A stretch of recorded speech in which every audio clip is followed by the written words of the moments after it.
اس امت کے حق میں کہ اللہ میری امت کو جہنم سے بچا کر جنت کا حقدار بنا دے. دعا مانگی اٹھنی پر بیٹھ کر.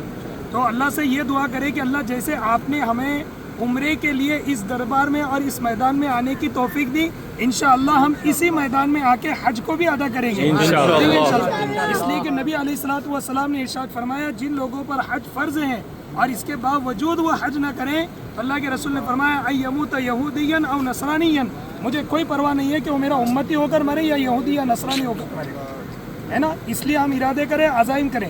اور پھر دوسری بات، اسی میدان میں نبی علیہ الصلوۃ والسلام نے 1,24,000 کم و بیش صحابہ کو جمع کیا اور ان سب سے مخاطب ہو کر یہ ارشاد فرمایا تھا کیا میں نے آج اللہ کا دین جو تم تک لایا گیا تھا اور میرے ذریعے بھیجا گیا تھا میں نے تم سب کو پہنچا دیا؟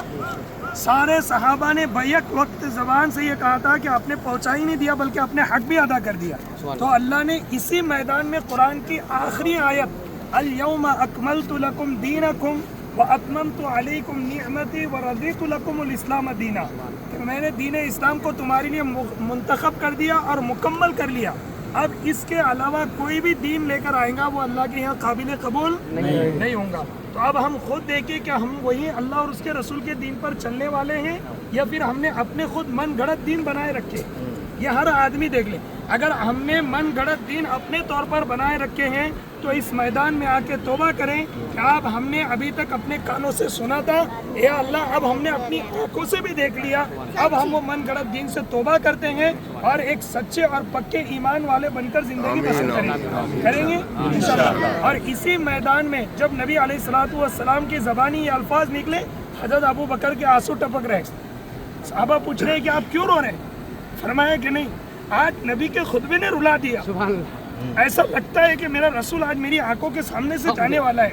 ہم ہر چیز برداشت کر سکتے ہیں، رسول اللہ کا چہرہ چھپ جائے یہ ہمارے سے برداشت بالکل نہیں. اور کنٹینیو اللہ کے رسول نے فرمایا کہ دیکھو اب میرے اس دنیا سے جانے کا وقت قریب آ گیا، میرے دنیا سے جانے کے بعد آپس میں جھگڑے مت کرنا، میرے دنیا سے جانے کے بعد کبھی بیویوں کے اوپر ظلم زیادتی مت کرنا، میرے جانے کے بعد کبھی ماں باپ کی نافرمانی مت کرنا، میرے جانے کے بعد کبھی کسی کو دھوکہ نہیں دینا، کبھی چوری اور ڈکیتی کے پاس نہیں جانا، میرے جانے کے بعد کبھی نمازوں کو ترک نہیں کرنا، کبھی اپنے ماتحتوں پر ظلم و زیادتی مت کرنا.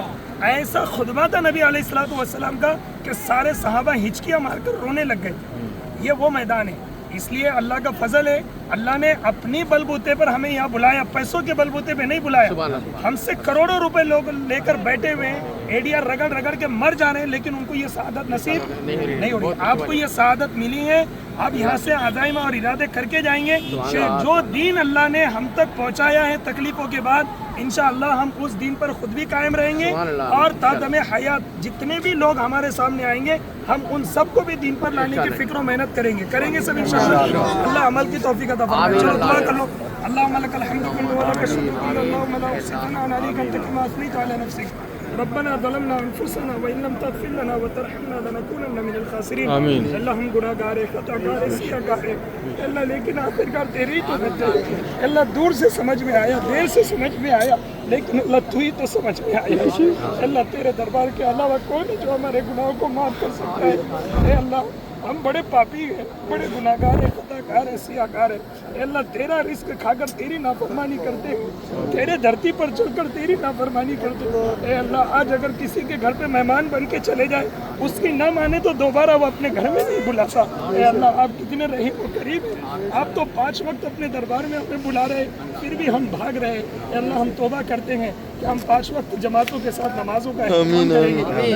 اللہ جو احکامات آپ نے ہم کو دیے ہیں اے اللہ ان تمام طرح احکامات پر اللہ ہم سب مل جل کر جو ہے تو عبادتوں کو تیرے کو خوش کرنے کی توفیق اللہ تجھ سے مانگتے ہیں.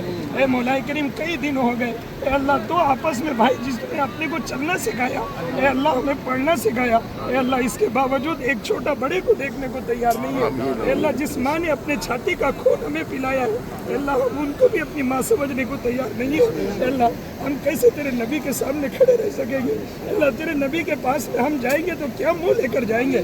اے اللہ آج اس میدان عرفات کے اندر کھڑے ہو کر تیرے سامنے دعائیں مانگتے ہیں، اللہ ہماری تمام تر خطاؤں کو معاف فرما کر ہمیں نیک صالح لوگوں کے ساتھ شامل فرما دیجیے، ہمارے گناہوں کی مغفرت فرما دیجیے، ہماری حاضری کو قبول فرما دیجیے، ہمارے عمروں کو قبول فرما دیجیے۔ اللہ جتنے بھی دن تیرے دربار میں رہیں، اے اللہ ہمیں شکر گزاری کرنے کی توفیق نصیب فرما دیجیے۔ اے اللہ جتنی مصیبتیں اور صعوبتیں آئی ہیں، اے اللہ ان پر صبر کی توفیق نصیب فرما دیجیے۔ اے اللہ جتنے بھی لوگ یہاں پر آئے ہیں، اللہ ہر کسی نے کسی کی کوئی نہ کوئی جائز تمنا مرادیں لے کر اپنے دلوں میں چھپائے بیٹھا ہوا ہے، اے اللہ وہ تجھ سے مانگنا چاہتے زبان پر نہیں آتا، اے اللہ جن کے دلوں میں جو بھی چاہتے خواہشات ہیں، اللہ سب کی خواہشات کو مکمل فرما دیجیے، سب کی ضروریات کو مکمل فرما دیجیے۔